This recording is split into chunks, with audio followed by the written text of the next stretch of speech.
Mapagpalang araw mga kataba. Yan, panghimagas uli. Napakasimpleng panghimagas. Nagawa ko na to pero iba naman ang style ang gagawin. May sabi ko nga may mga konting twist, may konting changes. Ang inilagay ko dati ay marshmallow at hindi ako nagbudbud ng pang-ibabaw. Ito gagamit tayo ng Graham. Pwedeng may mga ibang brand ng crush na biscuit, pwede rin yun. Tapos ito naman pangpalaman natin chocolate na bilog, o pambata rin yan. Isang sachet ng Milo pangbudbud natin. Condensed milk para lang mabind yung ating Graham. So yan lang yung ating mga 4 na ingredients lang ang gagamitin natin. Hindi natin ilalahat yung ating condensed milk. No, mga half a cup lang ng condensed milk hanggat sa mabind yung ating Graham na hindi na siya buhaghag. Yan ang gagawin natin at bubuksan na natin ang ating mga ingredients. Balik-balik. Tcharan! Yan. Ready na yung ating mga ingredients. Yan. Ito na yung ating mga nabuksan. Nailatag ko na. O, yung condensed milk. Sabi ko naman sa inyo, yung condensed milk, kayo na yung magtansya. Tapos, gaano rin karami. Dati tinitinda to ng anak ko sa school. No? At yung napagbentahan, yun ang ibinabaon nila. Kasi, malaking tulong din yun mga kataba. Para sa ating mga nandito lang sa bahay.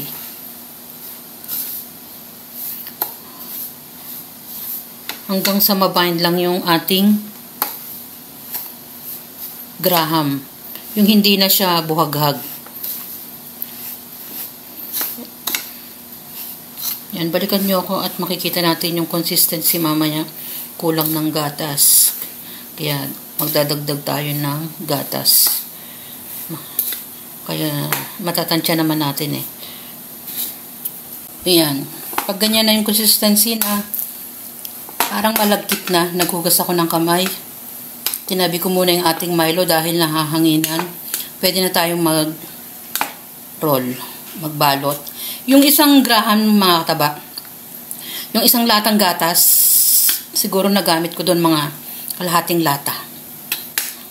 Ayan. Tapos, maglagay tayo ng palaman. Depende sa inyo gaano kalaki. Yung sapat lang. Kasi yung Milo, drizzle ko yan dyan mamaya. Yan, malinis ang kamay ko ha. Yan o, ganyan. Tapos, i-chid lang natin sandali para masarap. O, ganun uli. Kuha tayo. Bilog. Ang aking matatabang daliri. Sanay na sanay ito sa Graham dahil ganun lang, ulit-ulit lang. Dahil ito ay ginawa din naming paninda dati. Ayan. Napakasimple naman ng ating Graham ball. Yung ipinampalaman ko dyan ay chocolate na pambata na naman. Pwede kayong maglagay ng palaman na gusto nyo. Tulad ng cheese, marshmallow, at kung ano-ano pa. Pinang toppings ko naman yung isang sachet lang ng Milo. Para naman magandang tignan. At mas masarap din mga kataba. Ganun lang kasimple. At ilang ingredients lang ang ginamit ko dyan. Hindi naman naubos yung isang lata ng condensed milk. Sabi ko yung basta't mabind lang natin ang ating Graham. Masarap na yan mga kataba. Pwedeng pang merienda at kung ano-ano pa na pwede nyong iterno. Alay lang naman tayo sa matamis. Yan yung mga simple natin ginagawa. Ang Graham ball. Enjoy, kumain at maging masaya. Salamat sa panunood. At bye! Ingat mga kataba!